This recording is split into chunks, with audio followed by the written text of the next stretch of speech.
আসসালামু আলাইকুম রহমতুল্লাহ। যে এটা হচ্ছে রুমাল কাটিংয়ের শর্টস ভিডিও দিয়ে দিলাম। চাইলে আপুরা বা যে কেউ শিখতে পারবেন। আমরা আলহামদুলিল্লাহ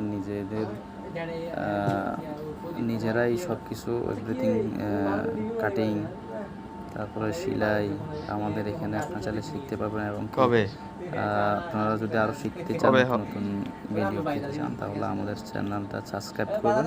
নিত্য নতুন কালেকশনও পাবেন, নিত্য নতুন কাটিংও শিখতে পারবেন। আমাদের চ্যানেলটা হচ্ছে নতুন, তো সেক্ষেত্রে আমরা আশাবাদী চাইবো যে সবাই হচ্ছে শুভকামনা আমাদের জন্য রাখবেন। তারপরে হচ্ছে সবাই চ্যানেলটাকে সাবস্ক্রাইব করবেন, শেয়ার করবেন, সেটাই আশাবাদী ইনশাল্লাহ। মানুষ তো একজন অপরজন থেকেই শিখে জানে, তারপরে একে অপরকে হেল্প করে। তো আমি সবার কাছে, সকল বন্ধুদের কাছে সেটাই চাইবো যে বিশেষ করে আমার চ্যানেলটা একটু সবাই যাতে শেয়ার করে যাবেন ইনশাল্লাহ।